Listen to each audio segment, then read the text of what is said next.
Hello मेरे दोस्तों, कैसे हो आप सभी। आज की क्लास के अंदर हमें जितने फिलअप है, ट्रू फॉल्स है, फिल इन द ब्लैंक्स है, एम फिलअप हो गया, ट्रू फॉल्स हो गया, एमसीक्यू हो गए या मैचिंग हो गए, ये चारों के चारों आज ही की क्लास के अंदर हमें करने हैं। आज क्लास 1.5 घंटे करीब हो सकती है, चाहे कितनी बड़ी क्लास हो जाए या कितनी छोटी हो जाए। जब तक ये सारे खत्म नहीं होंगे तब तक हम आगे नहीं बढ़ेंगे दोस्तों।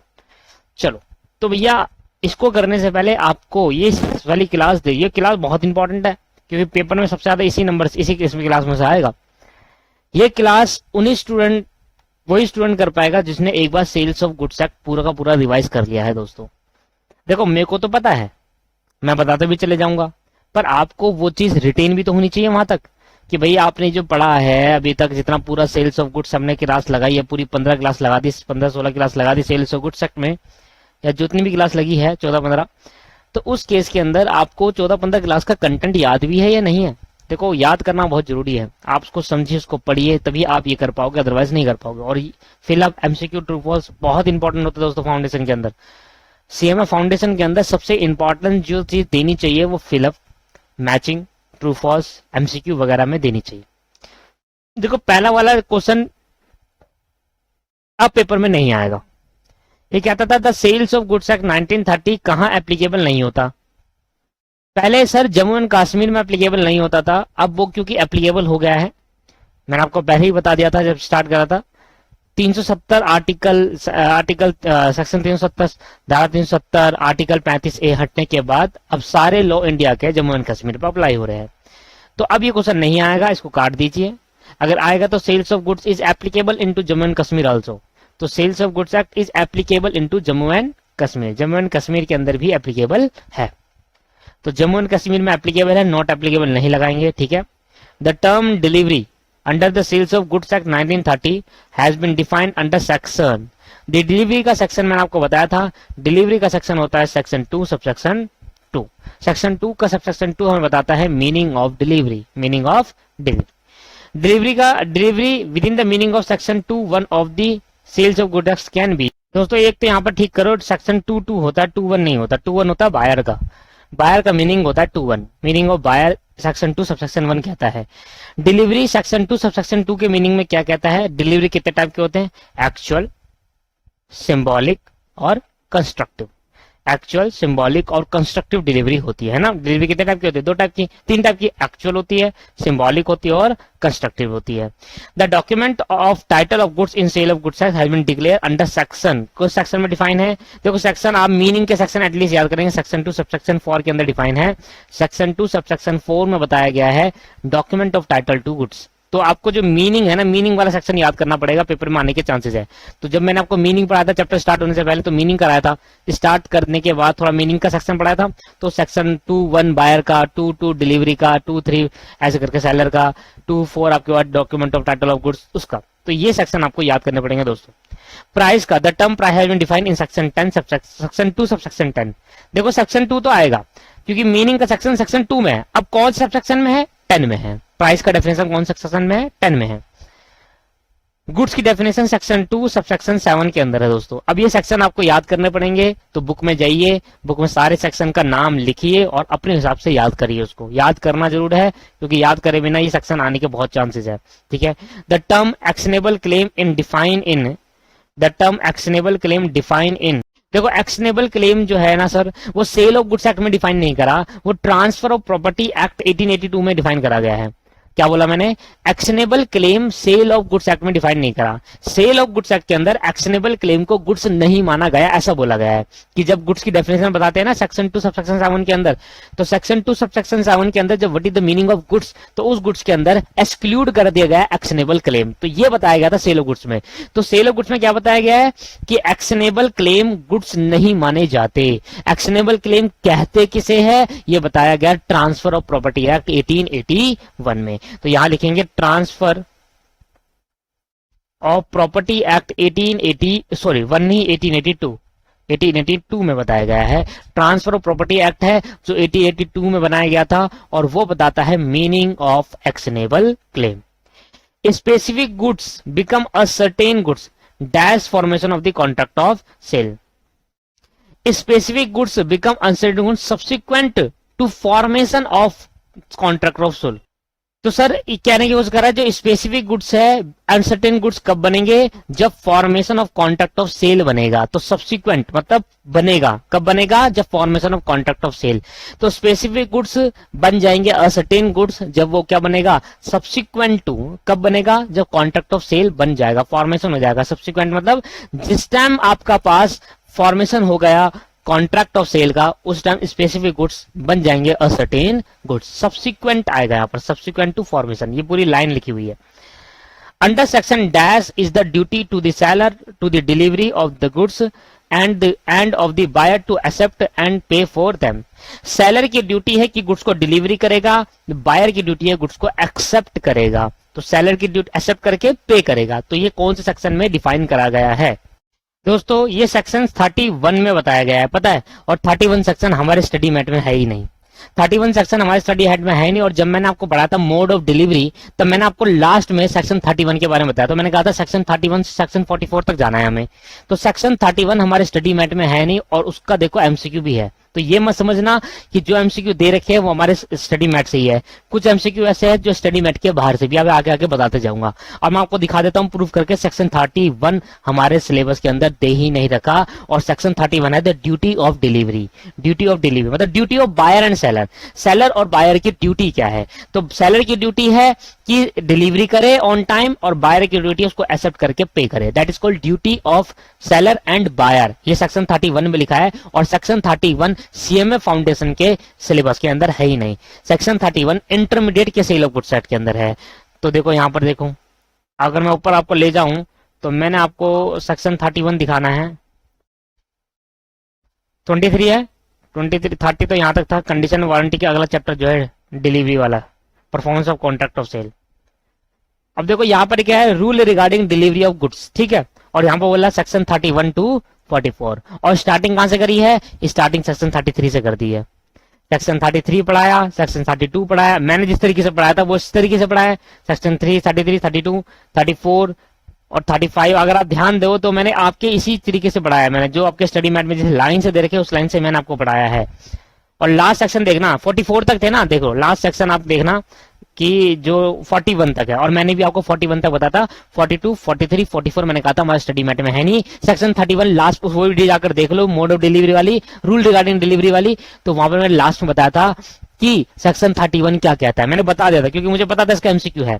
और मैंने आपको बताया था सेक्शन 31 कहता है duty of seller and buyer. Seller और बायर की ड्यूटी क्या है कि सेलर को गुड्स डिलीवरी टाइम पे करनी है, और बायर को उसको एक्सेप्ट करके पे करना है। दोस्तों ये आपके पास सेक्शन 31 कहता है।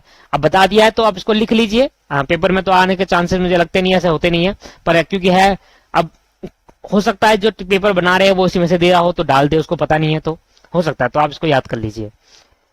इन केस ऑफ सेल के केस के अंदर, if seller is declare insolvent, अगर सेलर इंसॉल्वेंट हो जाए, the buyer is entitled to recover the goods from the buyer is entitled to recover the goods from, किससे, बताओ सर, ये बता दो किससे निकल कर। तो अगर आपको ध्यान है तो मैं आपको नोट्स खोलता हूं, और वो खोलना नोट्स के अंदर, देखो मैंने ये निकाला भी था, नोट्स के अंदर खोलना आप difference between sale and agreement to sale. Sale और एग्रीमेंट टू सेल के अंदर डिफरेंस खोलना मैंने कराया है। मैं कोई चीज छुड़वाता नहीं, मुझे पता है भाई, जब हम पढ़ा सीएमए फाउंडेशन के हिसाब से पढ़ा रहे तो उसी हिसाब से कराएंगे।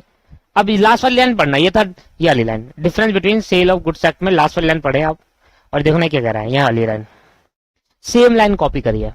If the seller become insolvent, ये सेलर वाला इंसॉल्वेंट था, ये तो सेलर वाला केस है। तो यहां पर हमारे क्वेश्चन के अंदर क्या दे रखा है, in case of sale if the seller is declare insolvent, अगर सेलर इंसॉल्वेंट हो जाए ये वाला है, और अब बायर इंसॉल्वेंट हो जाए तो ये वाला है। तो अगर सेलर इंसॉल्वेंट हो जाता है, after the payment of price the buyer can claim the goods from official receiver. Buyer किससे क्लेम कर सकता है, ऑफिशियल रिसीवर से, जो कि जब इंसॉल्वेंट हो जाता है तो जज साहब क्या करते हैं, ऑफिशियल रिसीवर भेजते हैं, और जितनी प्रॉपर्टी है सेलर की उसको बेचकर सारा पैसा चुकाया जाता है। तो भैया अगर सेलर डिक्लेयर इंसॉल्वेंट हो जाए तो buyer entitled to recover the goods, किससे गुड्स रिकवर करेगा, उसके ऑफिशियल रिसीवर से, ऑफिशियल रिसीवर से। क्या क्लियर है या नहीं है, कराया है, ठीक। बताओ सेल ऑफ गुड्स एक्ट 1930 किसका पार्ट है, किसका पार्ट, और आप सभी को पता है, चैप्टर स्टार्ट करने से पहले बताया था कि sale of goods act Indian contract act 1872 का पार्ट था। वहां से गुड्स के प्रोविजन हटाकर एक पर्टिकुलर एक्ट बना दिया गया। इंडियन कॉन्ट्रैक्ट 1872 का पार्ट है। Sale of goods act 1930 is applicable whole of India except की जगह हो जाएगा including the state of Jammu and Kashmir. अब जम्मू एंड कश्मीर का स्टेट भी इंक्लूड हो चुका है दोस्तों। अब क्या बताऊं इसके अंदर में, sale of goods act is applicable to movable property other than, किसको छोड़कर, इमूवेबल प्रॉपर्टी को छोड़कर,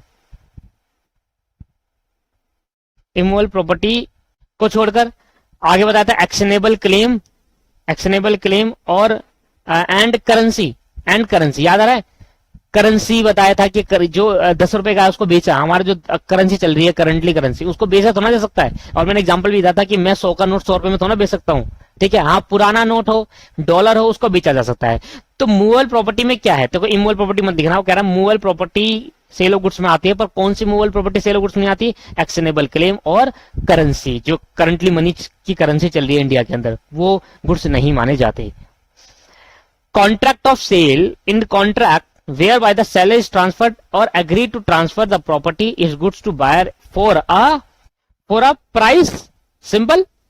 बताओ, contract of sale of goods is a contract of sale of goods क्या है, कॉन्ट्रैक्ट है। वेयर बाय द सेलर, जब सेलर ट्रांसफर कर दे या एग्री टू ट्रांसफर करे प्रॉपर्टी को, ऑनरशिप को, किसको, ऑनरशिप इन गुड्स की ऑनरशिप को ट्रांसफर करते किसको, बायर को, किसके लिए, प्राइस के लिए। भाई मैं सेलर हूं, मैं अगर अपनी गुड्स की प्रॉपर्टी ऑनरशिप आपको ट्रांसफर करूंगा तो बदले में आप मुझे क्या दोगे भाई, प्राइस दोगे ना। तो किसके लिए मैं ट्रांसफर करूंगा, पैसों के लिए, तो प्राइस के लिए मैं ट्रांसफर करूंगा। क्लियर है या नहीं है। Only dash goods are subject matter of sale of act. बताओ, मूवेबल गुड्स की बात करते हैं सेल ऑफ गुड्स में, ये इमूवेबल की, सब ओनली इमूवेबल गुड्स, तो इसलिए लिखा ओनली इमूवेबल नहीं, movable goods are subject matter of sale. मतलब पूरे सेल ऑफ गुड्स एक्ट के अंदर सिर्फ और सिर्फ मूवेबल प्रॉपर्टी की बात होगी। पूरे सेल ऑफ गुड्स एक्ट के अंदर किसकी बात होगी, मूवेबल प्रॉपर्टी की बात करी जाएगी। Property means general property in goods and not merely dash in goods. अगर मैंने आपको बताया था तो याद करो, प्रॉपर्टी की डेफिनेशन अगर आप ध्यान से देखो तो प्रॉपर्टी का मतलब जनरल प्रॉपर्टी इन गुड्स माना जाता है, स्पेशल प्रॉपर्टी इन गुड्स नहीं माना जाता। तो यहां पर बढ़ाएगा स्पेशल प्रॉपर्टी। अब मैं आपको डेफिनेशन दिखाऊं तो आप याद करेंगे, सर मैंने सब पढ़ाया है, ऐसा कोई भी डेफिनेशन नहीं है जो मैं आपको नहीं पढ़ाया, और ऐसी कोई भी चीज नहीं है जो मैं आपको स्टडी मैथ से नहीं पढ़ा था। अगर आप ध्यान दें तो प्रॉपर्टी की डेफिनेशन देखेंगे।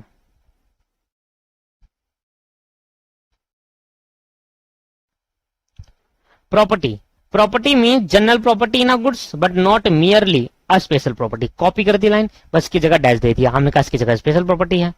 आया समझ में, नहीं आया, क्लियर है। देखो clear, goods identified and agreed upon at the making of contract of sale are called dash goods. Goods identified and agree upon at the time of making a contract. Contract करते time आपने goods को identify कर लिया था, ऐसे goods को specific goods कहते हैं। भूल रहे तो नहीं सर, स्पेसिफिक गुड्स कहते हैं। और जिस टाइम आप कॉन्ट्रैक्ट कर रहे थे और उस टाइम आपने गुड्स को आइडेंटिफाई नहीं किया था, ऐसे गुड्स को अनअसर्टेन गुड्स कहते हैं। Eight the time of contract goods identify नहीं किए गए हैं, चेकिंग नहीं करे गए हैं, एक गुड्स को चेक नहीं करा, तो अनअसर्टेन गुड्स माने जाते हैं। क्लियर है या नहीं है, समझ में आ गया ना। यहां पर आइडेंटिफाई करा, यहां आइडेंटिफाई, वो गुड्स जो आइडेंटिफाई करे कॉन्ट्रैक्ट के टाइम पर, वो स्पेसिफिक गुड्स बोल लो या असर्टेन गुड्स कह लो। और वो गुड्स जो आइडेंटिफाई नहीं करे कॉन्ट्रैक्ट के टाइम पर, वो गुड्स अनअसर्टेन गुड्स माने जाते हैं। Goods which are to be manufacture, produce और acquire by the seller after making the contract of sale are called dash goods. Goods जो which are to be manufacture, goods जो manufacture करना बाकी है, अभी मैन्युफैक्चर नहीं हुए, मैन्युफैक्चरिंग करेगा या प्रोड्यूस करेगा, बात एक ही है, या एक्वायर करेगा, या तो बना लेगा सेलर या खरीद कर लाएगा। After making the contract of sale, sale का कॉन्ट्रैक्ट बन चुका है पर गुड्स अभी मैन्युफैक्चरिंग करेंगे फ्यूचर में, तो कौन से गुड्स होंगे, वो फ्यूचर गुड्स माने जाएंगे। क्या क्लियर है या नहीं है। सेम डेफिनेशन लिखवाई थी फ्यूचर गुड्स की, जाकर आप देखिए सेम डेफिनेशन लिखवाई थी, और दिखा देता हूं मैं डेफिनेशन, ऊपर यही लिखवाई है। Future goods mean goods to be manufacture और प्रोड्यूस और acquire by the seller after making the contract of sale. Copy करा है लाइन, कॉपी है, कौन जो मेरे नोट्स है सर वही इनफ है, ठीक है। In case of dash goods their acquisition in a contingent upon a contingency which may और may not be happen.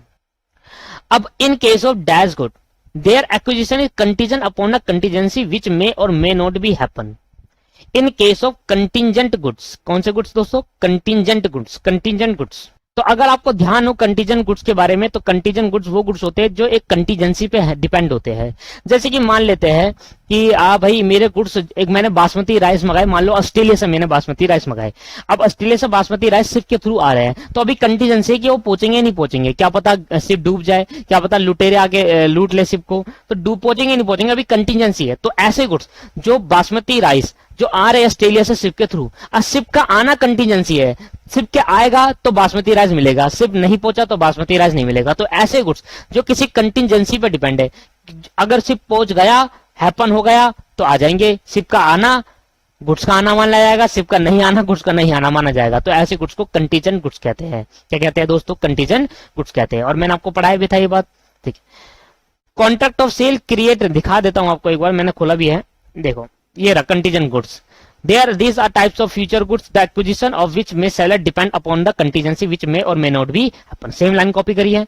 Goods which are might be expected to come into existence as goods to arrive, future crop, X, future crops के बारे में सुन भाई, future में गेहूं उगेंगे तो काटनेंगे, future crops मतलब future में काटनेंगे, पर गेहूं पहले फ्यूचर में बारो, मान लो बहुत तेज बारिश आ गई तो सारे गेहूं बह गए, तो समझ रहे हो आप? तो ये चीज है कि फ्यूचर में क्रॉप्स करेंगे, ठीक है, फ्यूचर क्रॉप्स करेंगे, तो वो चीज आपके पास नहीं हो पाएगी। वो डिपेंड करता है कि फ्यूचर में गेहूं तब तक रहेंगे नहीं रहेंगे, तभी तो कर पाओगे, ठीक है। Agreement to sell create a right in रुक जा, दो चीज है दोस्तों यहाँ पर। और मैंने आपको ये बताया था दोस्तों, मैंने आपको ये बताया था, ये दोनों बातें मैंने आपको बताई थी। Contract of sale create a right, agreement to sell create a right in, और ये मैंने आपको बताया डिफरेंस में।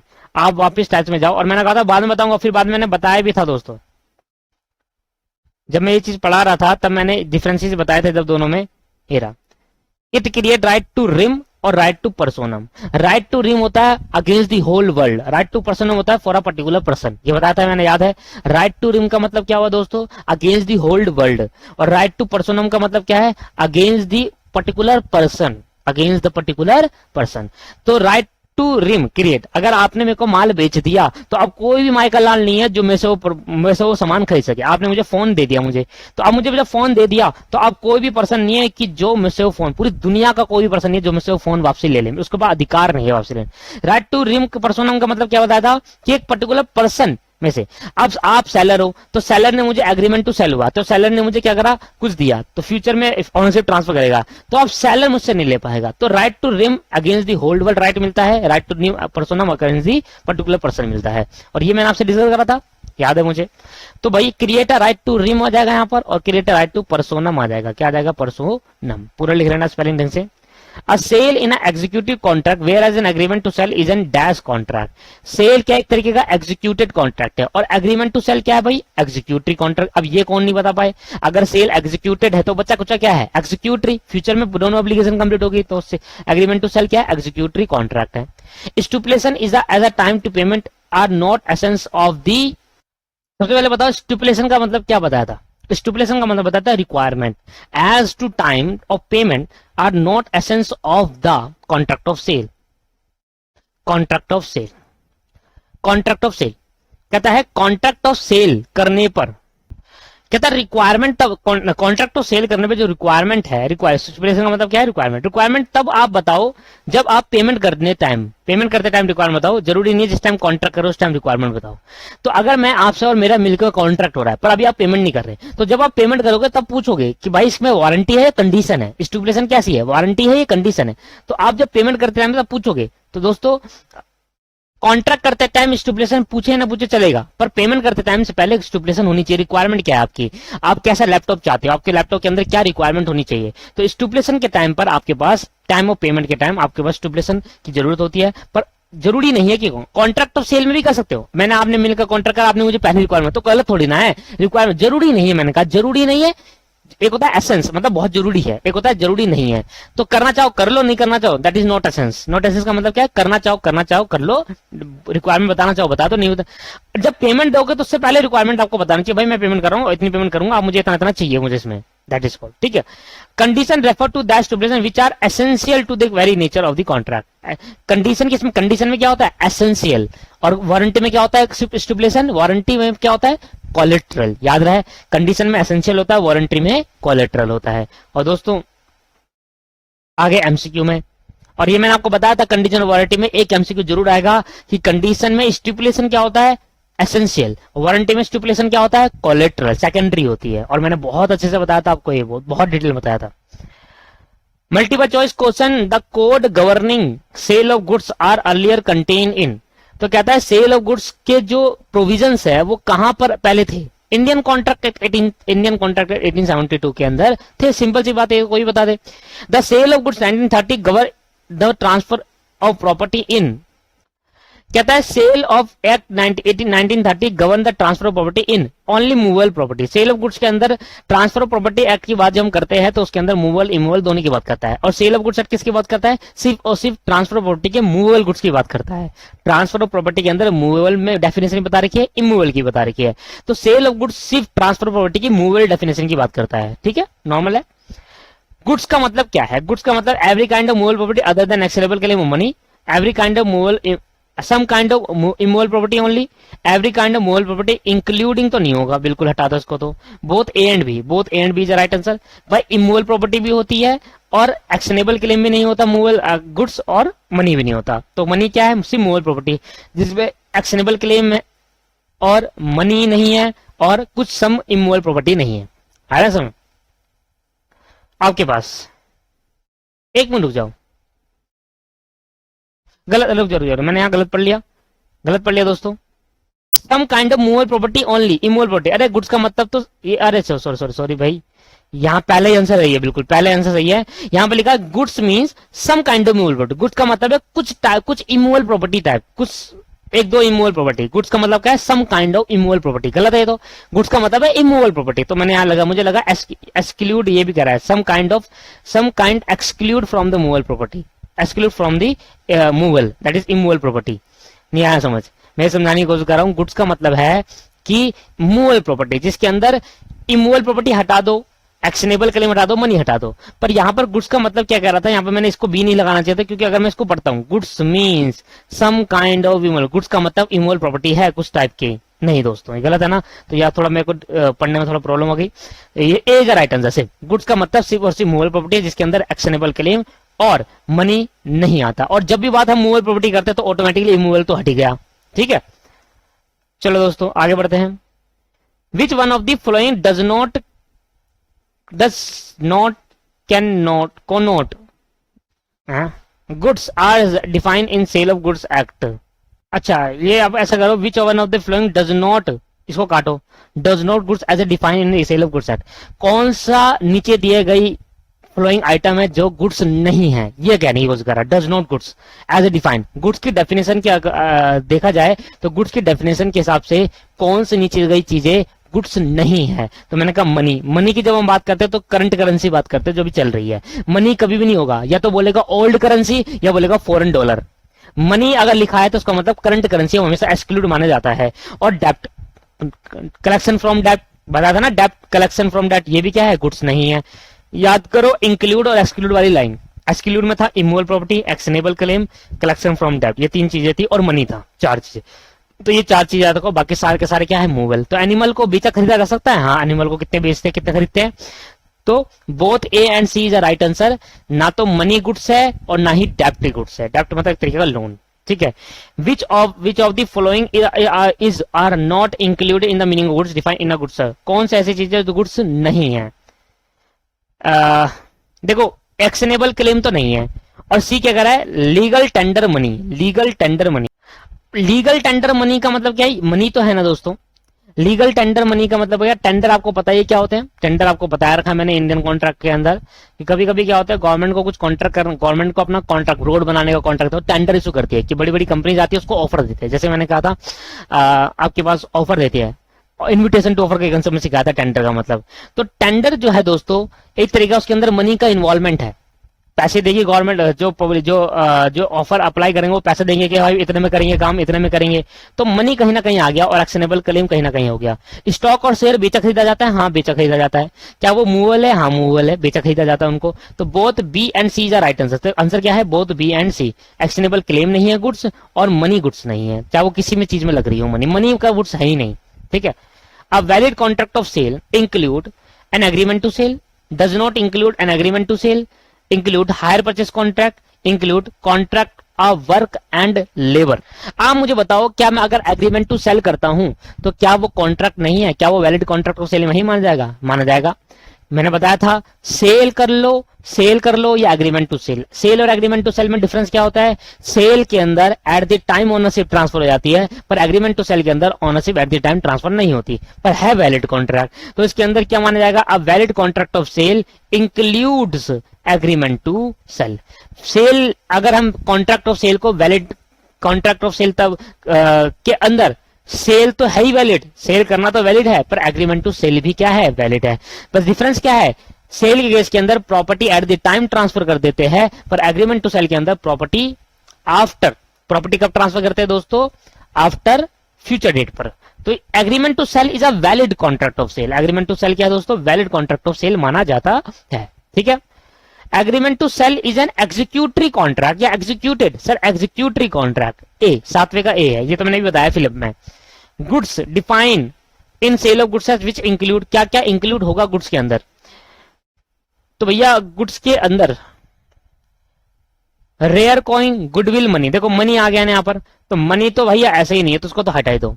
अगर मैं कहता रेयर कॉइन होता तो है, गुडविल है, गुडविल को बेचा खरीदा जाता है, हाँ गुडविल को बेचा खरीदा जाता है आपके पास, पर मनी को नहीं दोस्तों। तो इसके अंदर मनी इंक्लूड हो गया, इस वजह से मैं इसको काट दूंगा। अगर यहाँ पर रेयर कॉइन गुडविल होती तो मैं इंक्लूड कर लेता, पर मनी आ गया इधर।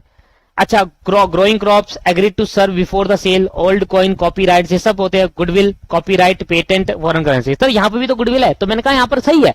अगर मनी नहीं होता तब मैं इसको ठीक कहता, ये भी ठीक है, पर यहाँ पर क्या है? मनी भी क्या है? Rain coin, goodwill and money भी गुड्स के अंदर, तो मनी तो गुड्स के अंदर, तो मुझे इस चक्कर में सभी काटना पड़ेगा। तो मतलब बी और सी इज राइट आंसर। तो यहाँ है both B and C.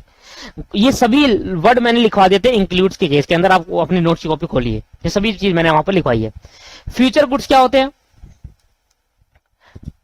Can be subject matter of sale, can not be subject matter of, sometime may be subject matter of sale, depend on circumstances. देखो फ्यूचर गुड्स की हम क्या contract of cell में बात करते हैं या नहीं करते? अगर चाहे मुझे बताओ, क्या मैं फ्यूचर गुड्स का कॉन्ट्रैक्ट कर सकता हूं? आप मुझे बताना हाँ या ना। फ्यूचर गुड्स का मतलब क्या होता है? अभी एट द टाइम एग्जिस्ट नहीं कर रहे उस सेलर के पास गुड्स। आप मेरे पास आए, आपने कहा 1000 टीवी चाहिए मुझे, 1000 टीवी का यूनिट चाहिए।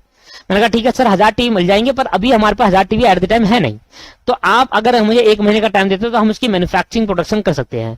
तो क्या फ्यूचर गुड्स का कॉन्ट्रैक्ट ऑफ सेल कर सकते हैं? हाँ सर बिल्कुल कर सकते हैं। अभी आपने मुझे ऑर्डर दिया 1000 टीवी का, मैंने कॉन्ट्रैक्ट ऑफ सेल आपसे कर लिया। अब गुड्स आपको कब दूंगा? फ्यूचर में, जब ये प्रोडक्शन होगा, इसका मैन्युफैक्चरिंग होगा या खरीद कर लाऊंगा कहीं से। तो दोस्तों क्या फ्यूचर गुड्स का कॉन्ट्रैक्ट ऑफ सेल हो सकता है? हाँ, अगर हो सकता है तो उसको बोलते हैं सब्जेक्ट मैटर ऑफ सेल। कि फ्यूचर गुड्स का कॉन्ट्रैक्ट ऑफ सेल भी हो सकता है, that's called subject matter of sale. तो can be subject matter of sale. तो फ्यूचर गुड्स की बात कॉन्ट्रैक्ट ऑफ सेल के अंदर होती है दोस्तों, और उसके कॉन्ट्रैक्ट होते हैं। ठीक है, चलो the sale of goods at extend to whole of India include कर देंगे। ठीक है, आप इंक्लूड कर देंगे जम्मू एंड कश्मीर। ठीक है दोस्तों, sale of goods at come into the force. Sale of goods act बताओ कब आया था? मैंने बताया था, चलो सेल्फ करना है, ये तो खुद ही देख लो, पता नहीं कहां से कर लेना आपने। करा दूं क्या? अगर सही बात बताऊं तो 1 जुलाई 1930 को आया था। आप जाकर देखो, वैसे मैंने बोला कि एक बार चेक देख लेना जाकर, 1 जुलाई 1930 को आया था ये। ठीक है, कंडीशन आर स्टिपुलेशन। कंडीशन क्या होता है? Essential to the main person या collateral to the main person? Sir essential to the main person. अच्छा, वारंटी क्या होता है फिर? Collateral to the main person. कितना मैंने कहा था ना आएगा, इसलिए मैंने पूरी क्लास लगा दी थी 1 घंटे इसमें, और मैंने आपको ढंग से बताया था कि क्या है एसेंशियल क्यों आया और इधर कोलेटरल क्यों आया। ठीक है ना, समझ में आया reason? Whether the stipulation is in a condition और warranty is depend on construction of the contract, conduct of the party, trade custom या लोकल लॉ। यार आप मुझे बताओ, पार्टी के कंडक्ट से तो ना होगा। कस्टम, ट्रेड कस्टम का मतलब क्या होता है? व्यापार जैसे चल रहा है, जैसे व्यापार चल रहा है, व्यापार में सभी लोग कंडीशन दे रहे हैं, तो जरूरी है कि मेरी कंपनी भी कंडीशन दे? ये तो डिपेंड करता है कि आपके और मेरे बीच में क्या कॉन्ट्रैक्ट है।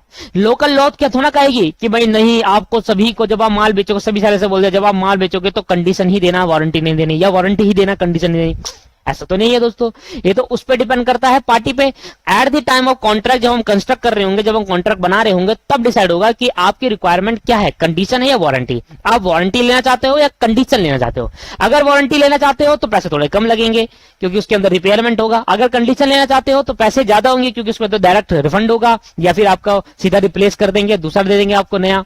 तो कॉन्ट्रैक्ट पर डिपेंड करता है, ना तो किसी के पार्टी के कंडक्ट पे, ना ही किसी ट्रेड कस्टम। मतलब ट्रेड कस्टम का मतलब क्या होगा, तेरे को व्यापार जो कर रहा है, मतलब बाकी लोग बिजनेसमैन, बाकी सेलर क्या कर रहे हैं। अगर बाकी सेलर वारंटी दे रहे सिर्फ, तो जरूरी नहीं है मैं भी वारंटी दूं, ठीक है।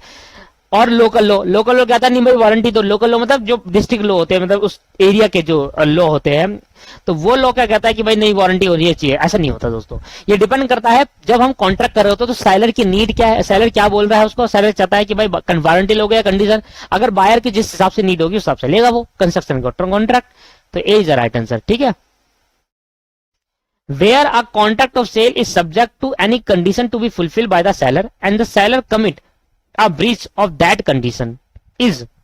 अब सारा ध्यान सुनना, कहता है एक कॉन्ट्रैक्ट ऑफ सेल है जो कि वेयर अ कॉन्ट्रैक्ट सेल, जो कि कॉन्ट्रैक्ट सेल डिपेंड करेगा बनने पर सब्जेक्ट टू मतलब कंडीशन है कि any condition to be fulfil by the seller. अगर सेलर ये कंडीशन मानता है तभी बायर और सेलर के बीच में कॉन्ट्रैक्ट होगा। और सेलर ने वो कंडीशन कमिट कर दी, commit a breach of that condition. Seller ने कहा कि भाई मैं चलो मान लूंगा ये कंडीशन, पर सेलर ने बाद में उस कंडीशन को ब्रीच कर दिया। अब इस केस के अंदर क्या बायर इसको कंपल्सरी ट्रीट करे breach of condition as a breach of warranty? Buyer कह दे भाई अगर तूने कंडीशन तोड़ी तो वारंटी भी तोड़ी only. Buyer may be voluntary waives the condition, buyer may voluntary waives the condition, buyer may no do nothing, buyer may contract another seller. देखो बायर चाहे किसी दूसरे सेलर को कॉन्ट्रैक्ट कर ले, बायर कहता है भाई बायर कुछ भी नहीं कर पाए, buyer may voluntary waive the condition. तो दोस्तों सबसे पहले आपको ये समझना जरूरी है कि ये वेव्स का मतलब क्या होता है, वेवर्स। तो आपको मैं ले जाता हूं कॉन्ट्रैक्ट के अंदर, और मैंने आपको कॉन्ट्रैक्ट के अंदर वेवर पढ़ाया था, मैं दिखा देता हूं आपको कहां पढ़ाया था।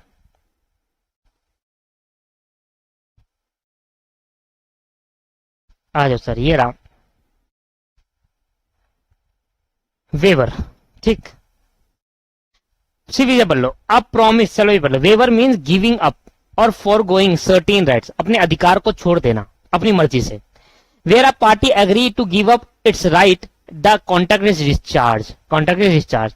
ए promise to paint a picture of B, A ने प्रॉमिस करा कि भाई मैं तुम्हें पिक्चर को पेंट करूंगा।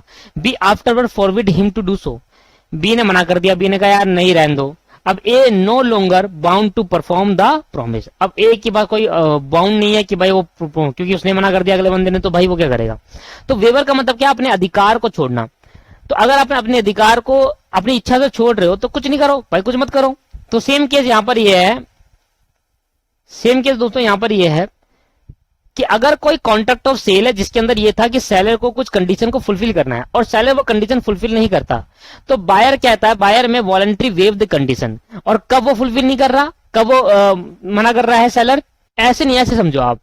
आपको मैंने एक फोन दिया और आपको, आपने मान लो आपने मैंने आपको फोन बेचा, मैंने कहा भाई अगर इसको 3 महीने के अंदर अगर ये फोन खराब होता है तो आपको मैं फोन नया दूंगा, दूसरा रिपेयर नहीं करूंगा, कंडीशन ये है। अब सेलर ने कंडीशन माननी चाहिए थी, पर सेलर ने कंडीशन को फुलफिल नहीं करा, ब्रीच कर दिया कंडीशन। तो अगर बायर चाहे तो अपने अधिकार को छोड़ सकता, कहता कोई नहीं अब हो गया सो हो गया भाई नहीं। तो voluntary buyer, voluntary buyer, the buyer में वॉलंटरी अपनी इच्छा से कंडीशन को वेव कर सकता है, वह छोड़ सकता है, अपने अधिकार को गिव अप कर सकता है। कह कोई नहीं आई, अब तू नहीं दे रहा तो नहीं दे रहा, तो लड़ू थोड़ा ना, अब इन्हें कोर्ट के चक्कर क्या काटूंगा।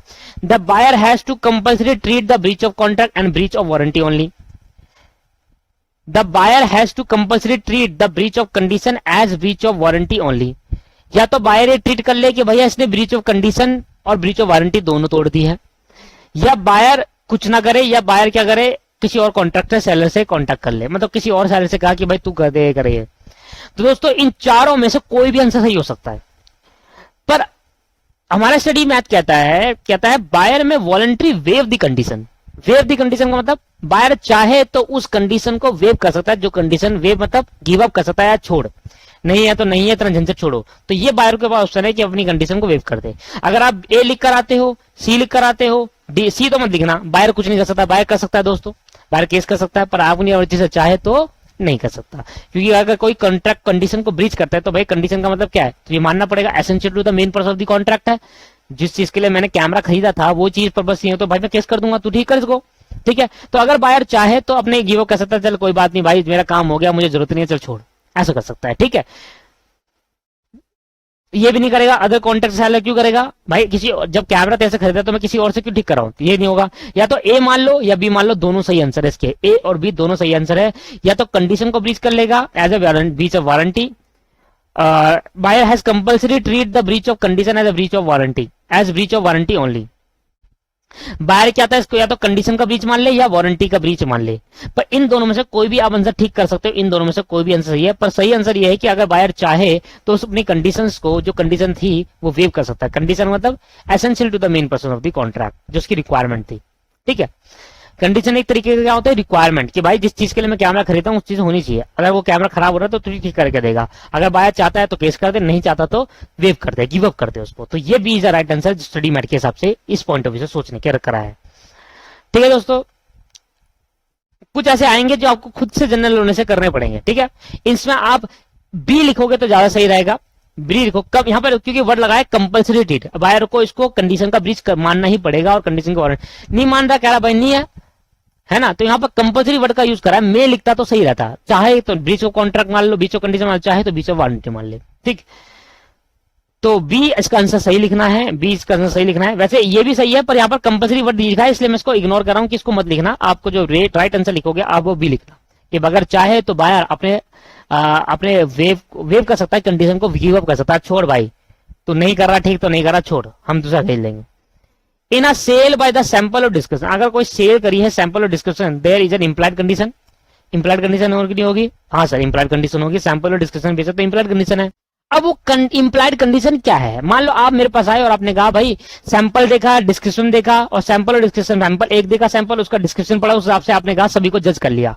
अब मेरी ड्यूटी क्या बनती है कि इंप्लाइड कंडीशन क्या है, कि आप क्या मानते हुए चलोगे कि अगर आपने एक टीवी खरीदा, एक टीवी का सैंपल देगा, उसके डिस्क्रिप्शन पढ़े, तो सभी सैंपल और सभी डिस्क्रिप्शन, सभी टीवी, जो 1000 टीवी आप खरीदना चाहते हो मेरे से, आप में से 1000 टीवी खरीदना चाहते हो, आपने एक टीवी का सैंपल उठाया और एक टीवी का डिस्क्रिप्शन पढ़ लिए। अब यही डिस्क्रिप्शन, यही सैंपल, जिस तरीके से टीवी आपने देखा, यही 1000 बाकी 999 होनी चाहिए। तो आप ये मानते हुए चलोगे ना कि अगर कोई बंदा, अगर मैं आपको सैंपल दिखा रहा हूं, उसके डिस्क्रिप्शन पढ़ा रहा हूं, तो आप क्या मानोगे, आप इंप्लाइड मान लोगे कि जो आपने सैंपल दिखाया, जिस डिस्क्रिप्शन में दिखाया, वही बाकी के होंगे, यही बोलोगे ना, that the bulk of goods must correspondent to description as well as sample. अगर आप डिस्क्रिप्शन देख रहे हो सिर्फ, तो डिस्क्रिप्शन के हिसाब से होनी चाहिए। अगर आप सिर्फ सैंपल देख रहे हो तो सैंपल के हिसाब से, अगर आप दोनों देख रहे हो फिर जो सारे बल्क में जो गुड्स है रिमेनिंग, वो दोनों के हिसाब से होने चाहिए, ठीक है। तो कंफ्यूज करने का देगा कि कहेगा सिर्फ सैंपल ओनली, फिर सिर्फ क्या था, या तो डिस्क्रिप्शन या तो सैंपल या डिस्क्रिप्शन ओनली। ध्यान देना, मैं सिर्फ आ रहा हूं, कंफ्यूजन मत होना। अगर आप डिस्क्रिप्शन के बेसिस पे ले गए थे, सिर्फ डिस्क्रिप्शन, तो सिर्फ डिस्क्रिप्शन मैच करना चाहिए बल्क में। अगर आप सैंपल के बेसिस पे ले गए थे तो सिर्फ सैंपल मैच करना चाहिए। अगर आप दोनों के बेसिस पे ले गए तो ऐसा नहीं क्या तो डिस्क्रिप्शन मैच कर जाए, सैंपल, दोनों ही मैच करने चाहिए। तो यहां पर लिखा है सिर्फ सैंपल मैच करने चाहिए, नहीं सिर्फ डिस्क्रिप्शन मैच करनी है, नहीं, या तो दोनों में से कोई एक, आइदर दोनों में से कोई एक, नहीं, दोनों देखते हुए गए थे तो दोनों ही सारे बल्क में मैच करनी चाहिए।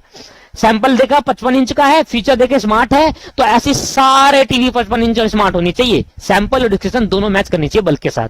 अगर सिर्फ सैंपल देखा था तो सैंपल के हिसाब से होनी चाहिए बाकी, अगर सिर्फ डिस्क्रिप्शन देखा तो डिस्क्रिप्शन के हिसाब से होनी चाहिए। आया समझ में नहीं आया? The doctrine of caveat temperature is not applicable. कहां पर doctrine of caveat temperature applicable नहीं होगा? अगर सेलर खुद कह दे कि मेरी गलती थी इस वजह से। Let the buyer be aware, कि बायर जब भी कोई सामान खरीदेगा तो ये ध्यान देते हुए सामान खरीदेगा कि आपके पास डॉक्ट्राइन ऑफ कैविटी टेम्परेचर का क्या बताया था, let the buyer be aware. इसका मतलब क्या है, जब भी कोई बायर कुछ सामान खरीदता है तो उसको ध्यान देते हुए खरीदना चाहिए। पर अगर सेलर खुद मान ले कि सर मेरी गलती की वजह से ये नुकसान, ये आप मेरे शर्ट खरीदने आए, शर्ट थोड़ा सा फटा हुआ था, आप ले गए, तो मैंने कहा भाई ये तो let the buyer be aware वाला कंसेप्ट अप्लाई होगा, आपको देखना चाहिए था। पर अगर मैं खुद ही मान लूं कि सर मेरी गलती थी, तो इस केस के अंदर doctrine of caveat temperature apply नहीं होगा। कि डॉक्ट्राइन ऑफ कैविटी टेम्परेचर का मतलब है कि सेलर रिस्पॉन्सिबल नहीं है अगर आपने ढंग से नहीं देखा, पर सेलर खुद ही गलती कर रहा है, खुद ही मान रहा है कि भाई मेरी गलती थी, तो फिर डॉक्ट्राइन कैसे अप्लाई होगा? तो वो तो ये कहता है कि बायर की गलती है, बायर की ढंग से, पर सेलर खुद ही गलती मान रहा है, तो फिर प्रिंसिपल तो ना अप्लाई होगा। तो जब सेलर खुद गिल्टी हो जाए फ्रॉड का कि भाई मेरी फ्रॉड के कारण मैं जानबूझ के ऐसे शर्ट बेचता हूं, मेरे फ्रॉड तो मैं गलती कर रहा हूं, मैं मानता हूं ऐसा कर रहा हूं, मेरी गलती है, तो उस केस के अंदर बायर पे डॉक्ट्राइन अप्लाई नहीं होगा। और डॉक्ट्राइन अप्लाई होने का मतलब क्या है कि अगर बायर कोई सामान खरीदता है तो बी अवेयर का सामान खरीदे, गलत सामान खरीदा, अगर गलत खरीदता तो तुम्हारी बायर का रिस्पॉन्सिबल है, सेलर रिस्पॉन्सिबल नहीं है। पर अगर सेलर कहता खुद ही कहता है कि सर मेरे फ्रॉड है इसलिए बायर तो अवेयर था पर फ्रॉड मैं नहीं करा, तो उस केस के अंदर सेलर पे बायर पे कैविटी टेम्परेचर का रूल अप्लाई नहीं किया जाएगा। क्लियर है या नहीं है? 17 का सी आंसर है। ठीक है दोस्तों, merchantable goods, quality of a goods means that the goods are commercially saleable or that it fit for the purpose of they are generally used। ये दो चीज, मर्चेंटेबल क्वालिटी ऑफ गुड्स का मतलब है कि या तो कमर्शियली सुटेबल है, मतलब हर जगह इसका यूज होता हो, हर जगह ये बिकते हुए, ठीक है। सेलेबल है, हर जगह सुटेबल कह रहा हूं, सेलेबल है मतलब मान लो ये पर्टिकुलर पेन है, ये मार्केट में हर जगह बिक रहा है, तो ये कमर्शियली सेलेबल है। दूसरा, ये उस पर्पस के लिए, ये लिखने के लिए यूज में है, तो जनरली जिस पर्पस के लिए होता है उस पर्पस के लिए यूज में आना भी चाहिए, फिट बैठना चाहिए। ऐसा नहीं कि आप मुझे कोई ऐसी चीज दे रहे हो कि अगर पेन लिखने का है, आप पेन खरीद के लाते हो किसी दुकान से, तो उसका पर्पस क्या है? लिखना, और पर वो चल ही नहीं रहा, तो फिर वो मर्चेंटेबल क्वालिटी ऑफ गुड्स नहीं माने जाएंगे। मर्चेंटेबल क्वालिटी ऑफ गुड्स में पेन खरीद के लाए, पेन चल भी रहा है, जिस पर्पस के लिए पेन खरीदा था लिखने के लिए, तो वो लिख भी रहा है, उससे जनरल यूज के लिए आ रहा है, और साथ में हर जगह पेन बिकता है, मतलब कमर्शियली सेलेबल है वो गुड्स, तो दैट्स कॉल्ड मर्चेंटेबल क्वालिटी। तो both A and B is a right answer, दोनों होनी चाहिए। एक तो पेन जो खरीद रहे हो वो कमर्शियली सेलेबल होना चाहिए, हर जगह बिकना चाहिए, और दूसरा जिस चीज के पर्पस के लिए खरीद रहे हो उस पर्पस को पूरा होना चाहिए, वो पर्पस के लिए फिट बैठना चाहिए। पेन है तो पेन के अंदर जब पेन खरीद रहे हो क्या करने के लिए? लिखने के लिए, पर उसमें लिख ही नहीं रहे, कुछ दिखाई नहीं दे रहा, तो फिर वो पर्पस तो ना पूरा हुआ, तो फिर मर्चेंटेबल क्वालिटी ऑफ गुड्स नहीं है। ठीक है। Property in goods in a sale of act means, property in goods का मतलब क्या है? Ownership of goods. कितनी बार मैंने आपको बताया था गुड्स इन, और मैंने आपको बार बार चिल्ला के बोलता था कि जब वर्ड यूज आएगा प्रॉपर्टी इन गुड्स, इसका मतलब होगा ऑनरशिप ऑफ गुड्स। क्या मतलब होगा दोस्तों? Ownership of goods. याद रहेगी आज के बाद, ये तो बहुत बार बताया था। अब करते हैं question number 20, point number, it is necessary to determine, क्या ये जरूरी है निकालना क्या? Precise moment at time at which the ownership of goods is pass from the seller to buyer. Because क्यों जरूरी है? क्या कह रहा है? क्या ये जरूरी है ये निकालना, टाइम बताना कि किस टाइम पर ownership seller to buyer transfer होगी? क्या ये जरूरी है? क्वेश्चन क्या पूछ रहा है? क्या ये जरूरी है कि ऑनरशिप जब ट्रांसफर होगी तो वो कौन से टाइम पे ट्रांसफर होगी? ये बताया था मैंने, कहा कि टाइम बताओ कि किस टाइम पर आप ऑनरशिप ट्रांसफर, क्यों निकालना चाहते हैं? क्योंकि जब ऑनरशिप ट्रांसफर होगी तो उसी टाइम पर रिस्क भी ट्रांसफर होगा, और अगर बायर पैसे नहीं दे रहा तो उसके लिए केस भी कर सकता है। Suit for price by the seller does not lie unless the property has been pass to the buyer. जब प्रॉपर्टी पास हो गई, जिस टाइम पे प्रॉपर्टी पास हुई उस टाइम पे रिस्क भी पास हो गया। अगर बायर ने पैसे नहीं दिए तो उस केस के अंदर केस भी कर सकता है, और केस कौन कर सकता है? जो रियल ओनर था, जो मेल ओनर था। तो action can be taken by only by the owner, जिसको पैसे नहीं मिले, तो अब वो क्या करेगा भाई? केस कर सकता है उस पर्सन पे। तो all of the above is right answer कि भैया टाइम निकालना क्यों जरूरी है? ऑनरशिप, जब गुड्स की ऑनरशिप ट्रांसफर करते टाइम किसलिए जरूरी है?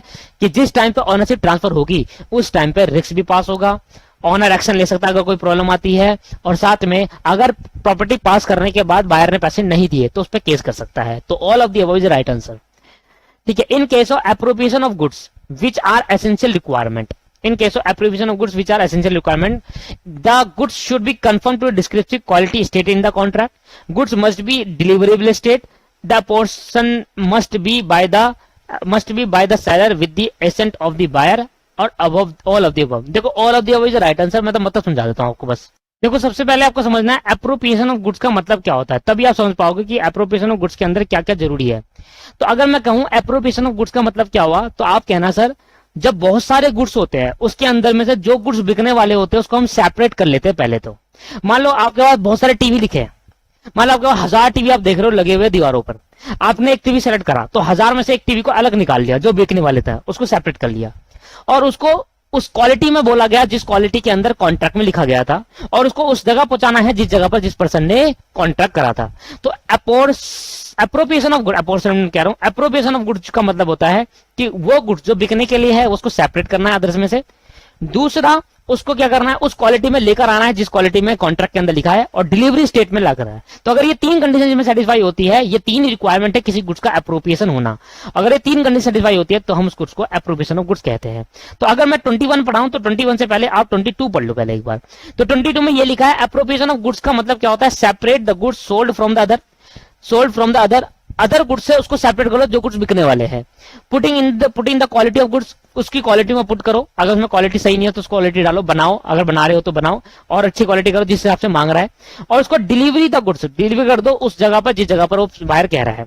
अगर ये तीन कंडीशन सेटिस्फाई होती है तो उसके अंदर ऑल ऑफ द अबव माना जाता है। तो इसके अंदर अप्रोप्रिएशन ऑफ गुड्स का मतलब क्या है, जो तीनों कंडीशन सेपरेट करना, क्वालिटी के हिसाब से रखना जो कंट्री कॉन्ट्रैक्ट के अंदर है, और साथ में डिलीवरी जिस जगह पर स्टेट में पहुंचाना उसको जिस जगह पर है।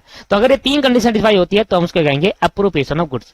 तो अगर कह रहा हूं कोई गुड्स अप्रोप्रिएशन ऑफ गुड्स है तो क्या क्या एसेंशियल रिक्वायरमेंट है। सबसे पहले जो गुड्स होने चाहिए वो एज पर डिस्क्रिप्शन और quality state in the contract के अंदर होनी चाहिए। ऑब्वियस ही बात है भाई, जो भी गुड्स हो गया वो डिस्क्रिप्शन और क्वालिटी जो कॉन्ट्रैक्ट के अंदर बताई गई है उसी हिसाब से, ये तो जनरल रूल है कि भाई जिस हिसाब से कॉन्ट्रैक्ट के अंदर बताई गई है क्वालिटी और डिस्क्रिप्शन उस हिसाब से गुड्स होनी चाहिए। हाँ ठीक है, the goods will be delivery state, ये तो उसका मीनिंग है कि गुड्स को डिलीवरी स्टेट में पहुंचाना है। और तीसरा, appropriation must be by the seller with the assent of the buyer. अब कोई भी गुड्स जो अप्रोप्रिएशन करेगा, कोई भी सेलर जब गुड्स निकालेगा उसको क्वालिटी में पुट करेगा, डिलीवरी में पहुंचाएगा, तो बायर से पहले एसेंट लेगा ना कि बायर भाई कि भाई बताओ कौन से गुड्स चाहिए आपको, तभी तो निकालेगा उसको, और वो गुड्स जो निकाल देगा अदर में से तो क्या होगा, अप्रोप्रिएशन। तो ऑल ऑफ द अबव इसका भी आंसर है। देखो इसका तो मतलब था मीनिंग, और ये है all of the key requirement क्या क्या चाहिए, एसेंशियल रिक्वायरमेंट। ठीक है, तो यहां पर रिक्वायरमेंट के बारे में होता है कि क्या क्या रिक्वायरमेंट है। तो रिक्वायरमेंट ये जो अप्रोप्रिएशन ऑफ गुड्स होगा ना, इस केस में जो अप्रोप्रिएशन ऑफ गुड्स होंगे मतलब निकालना, डिलीवरी स्टेट में पहुंचाना, तो उसकी रिक्वायरमेंट है कि पहले वो डिलीवरी स्टेट में होना चाहिए, जो कॉन्ट्रैक्ट के अंदर क्वालिटी और डिस्क्रिप्शन लिखा है वही होना चाहिए। देखा जाए तो मीनिंग और रिक्वायरमेंट सिमिलर है ना। डिफरेंस क्या है कि अप्रोप्रिएशन तब होगा गुड्स का जब वो निकाला तब जाएगा जब बायर की कंसर्न लेगी भाई कौन सा गुड्स निकालना है उस बल्क वाले गुड्स में से। ठीक है, तो ये आपके बात ये आउट ऑफ सिलेबस है ये पेपर, ये हमें बताया। कभी अप्रोप्रिएशन पूरे सेल ऑफ गुड्स पढ़ लो, पूरा स्टडी मैट देख लो, कहीं पर अप्रोप्रिएशन ऑफ गुड्स की बात नहीं हो रही होगी, आउट ऑफ सिलेबस है दोस्तों। अब जनरल देखो ये है, इंटर लेवल पे तो आप पढ़ोगे इसको, इंटर लेवल पे दोस्तों आप इसको ठीक है, पर फाउंडेशन लेवल पे इतना है नहीं। और दोस्तों मैं बताऊं इंटर लेवल पे भी नहीं है अप्रोप्रिएशन ऑफ गुड्स का मतलब, ये बेयर एक्ट के अंदर है पर हमारे स्टडी मैट पर डाल दिया गया है, क्या कर सकते हैं, पर मैंने आपको समझाया फिर भी आपको। ठीक है, तो अगर अप्रोप्रिएशन गुड्स का मिलता है तो तीन कंडीशन सेटिस्फाई कर देना, डिलीवरी, क्वालिटी और सेपरेट। तो अगर तीन हो जाएगा तो अप्रोप्रिएशन ऑफ गुड्स माना जाएगा। The general rule of sale of goods act is रिक्स prima facie passes with the ownership. मतलब आपको सभी को पता है कि general rule goods act sale of goods act का क्या है कि रिक्स पास होगा, ऑनरशिप ट्रांसफर, तो ऑनरशिप जब ट्रांसफर हो जाएगा रिक्स भी उसी के साथ ट्रांसफर हो जाएगा बायर पे। Nemo dat quod non habet का मीन्स क्या है भाई, no one can give does not himself, जिसके पास खुद कुछ नहीं है तो वो चीज दूसरे को कैसे देगा भाई, मेरा ये पेन मेरा नहीं है, तो जब ये पेन मेरा खुद का है ही नहीं तो क्या मैं इसको बेच सकता हूं, नहीं बेच सकता। तो that's called nemo dat quod non habet. ठीक है, तो कहां लिखा है, none can give who does not himself possess, जिसके पास वो गुड्स जो जिसका है ही नहीं वो क्या दूसरे को गुड्स बेचेगा। तो no one can give who does not have himself, does not have himself, जिसके पास खुद कुछ नहीं है वो दूसरे को क्या देगा, ये मीन्स है। जिसके पास खुद, ये पेन जब मेरा खुद का है ही नहीं किसी और का पेन है तो क्या मैं इस पेन को बेच सकता हूं, नहीं। तो बेच कौन सकता है, रियल ओनर। तो वो बस जिसके पास जिसका वो पेन है ही नहीं वो बेच नहीं सकता। Nemo dat quod non habet, clear है, इसका मतलब ये है। Transfer of document of title goods sold by the buyer amounting to, transfer of document of title of to the goods sold by the to the buyer, buyer को sold करा, amounting to actual delivery, symbolic delivery, constructive delivery. पर देखो document of title to the goods sold to buyer, जो goods buyer को बेच दिए गए हैं, अब उसकी ऑनरशिप अगर ट्रांसफर करनी है तो ऑनरशिप की डिलीवरी कैसे होनी चाहिए, एक्चुअल डिलीवरी या symbolic delivery. Sir symbolic delivery क्यों, रीजन बिंग ऑनरशिप कैसे ट्रांसफर होगा, ऑनरशिप ऐसे करके ऐसे दे दूंगा क्या उसको, भाई ये लो, उसको बोलूंगा उसके नाम कराने के लिए उसके पेपर साइन करो, तो पेपर एक तरीके क्या है, सिंबॉलिक है, सिंबल है कि भाई ये प्रॉपर्टी अब इसके नाम ट्रांसफर हो गई। वो गुड्स गए। अब मैंने कहा भाई आपके नाम, आपने एक बहुत बड़ी घर खरीदा, तो घर तो ना दे दूंगा आपको, घर के पेपर ही तो दूंगा। तो पेपर क्या है, वो सिंबॉलिक डिलीवरी। तो जो ऑनरशिप डॉक्यूमेंट होता है वो एक्चुअल डिलीवरी में नहीं आता, वो किस में आता है, सिंबॉलिक, क्योंकि वो पेपर उस घर को बिलोंग करते हैं। ये पेपर का ट्रांसफर करना मींस घर का ट्रांसफर हो जाना, दैट्स कॉल्ड सिंबॉलिक डिलीवरी। तो ऑनरशिप ट्रांसफर करना एक तरीका क्या है, सिंबॉलिक डिलीवरी है। क्लियर है या नहीं है? एक्चुअल डिलीवरी कब होती है, जब मैं उस पर्टिकुलर चीज को आपको दे दूं। एक्चुअली फोन आपको दे दिया, फोन आपके नाम भी करा, दे भी दिया फिजिकली, तो दैट्स कॉल्ड एक्चुअल डिलीवरी। ठीक है, पर ऑनरशिप ट्रांसफर करना, ऑनरशिप के डॉक्यूमेंट ट्रांसफर करना, वो क्या है, सिंबॉलिक, क्योंकि ऑनरशिप ट्रांसफर करना मींस घर ट्रांसफर होना या फिर प्रॉपर्टी ट्रांसफर होना। ठीक, goods under section 2(4) of the sale of goods at delivery order enable a person to obtain delivery on a payment of price, on a payment of. इसका मतलब यह है कि पहले तो बताओ सेक्शन 2(4) किसका है, document of title of goods, ये है सेक्शन 2(4) का। ठीक है, इसलिए सारी जगह डॉक्यूमेंट ऑफ टाइटल आकर के दिख रहा है आपको। अब दोस्तों आप मेरी शॉप में आए, आपने कुछ रेस्टोरेंट है, मेरे रेस्टोरेंट है, आप मेरे पे रेस्टोरेंट आए, आपको एक ऑर्डर मिला, उस ऑर्डर की आपको डिलीवरी करनी है, पर आप डिलीवरी कब करोगे, जब आपको पेमेंट ऑफ प्राइस मिल जाएगा। तो कह रहा है a delivery order enabling a person, एक पर्सन को अनेबल कर देता है टू ऑब्टेन डिलीवरी, डिलीवरी करने के लिए। कहता है कि भाई एक डिलीवरी का ऑर्डर आया है स्विगी, जैसे ही आप समझो स्विगी से हमने ऑर्डर प्लेस करा कि भाई मुझे ये खाना है, ठीक है, या जोमेटो से ऑर्डर प्लेस करा, हमने खाना है। अब ऑर्डर पहुंचा किसके पास, रेस्टोरेंट वाले को, तो रेस्टोरेंट वाला तभी डिलीवरी करेगा जब उसके बाद प्राइस आ जाएगा। तो डिलीवरी करने आया तो डिलीवरी आपको तभी हैंड ओवर करेगा जब आपको प्राइस आ जाएगा। जो डिलीवरी प्राइस आने के बाद जब डिलीवर कर देंगे तो उसको मान लेंगे डीम्ड, मान लेंगे कि डॉक्यूमेंट ऑफ टाइटल आ गया। एक भाई अब रेस्टोरेंट में जब आप खाना लेने जाओगे तो इस तरीके की मूवेल है या नहीं है, कहा खानों को बेचा जाता है, हाँ बेचा जाता है, मूवेल है, हाँ है। अब आप मूवेल प्रॉपर्टी क्या रेस्टोरेंट का आप डॉक्यूमेंट ऑफ टाइटल भी ट्रांसफर करेंगे, नहीं सर, इसके तंत्र ट्रांसफर होगा। आप किसी रेस्टोरेंट में डिलीवर कर ऑर्डर प्लेस करते हो, आपने उसको प्राइस दिया, उसने आपको क्या दे दिया, फिजिकली दे दिया, क्या ऑनरशिप दे दी, आप कहोगे हाँ ऑनरशिप दे दी, क्या पता चला आपको, आपको कोई डॉक्यूमेंट दिया क्या उसने, नहीं दिया।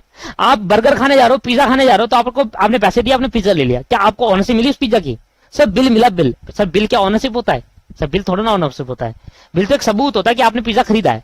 ठीक है, तो दोस्तों आप समझे कि ऑनरशिप आपके नाम हो गया, कि ये पिज्जा आपके नाम हो, ऐसा तो कुछ नहीं होता ना। तो हम मानते हैं कि जब वो पेमेंट ऑफ प्राइस मिल जाएगा सेलर को, तभी वो डीम्ड मान लिया जाएगा कि हाँ अब आपको मान, जैसे आपने पैसे दे दिए तो आपको डॉक्यूमेंट की जरूरत है, आप ऑटोमेटिकली क्या बन जाएगा, आपका डॉक्यूमेंट ऑफ टाइटल आपके पास आ गया, ये पिज्जा आपका हो गया, आप ये मान लिया जाएगा एक पिज्जा आपका हो गया, that's called deemed as a document of title. आप समझिए, पेन खरीदने गए दुकान के अंदर, तो पेन खरीदा, आपको पेन आपके पास आ गया, पोजीशन तो आ गया, ऑनरशिप आई नहीं आई, ऑनरशिप कब आएगी, जब आप पैसे दे दोगे, अब आपका पेन हो जाएगा नहीं हो जाएगा। तो पेमेंट करने से आपकी ऑनरशिप आ जाती है, पर आपको कोई डॉक्यूमेंट तो नहीं मिलता ना पेन खरीदने में, पेन खरीदने में कोई डॉक्यूमेंट तो नहीं मिलता। तो अब इस केस के अंदर क्या माना जाएगा कि हाँ पेन आ गया और पेन का ऑनर भी हो गया। अब किसी प्रैक्टिकल सोचो, आप किसी दुकान में पेन लेने जाओगे, पेन आपने लिया, पैसे दे दिए, आप उसके ऑनर बन गए, आप कहते हो हाँ मैं तो ऑनर हूं। अब ये पेन आप कुछ भी करो, तोड़ दो, क्या आप दुकान वाला आपसे लेगा, आपसे नहीं लेगा भाई, पैसे भी नहीं देगा आपको वापसी।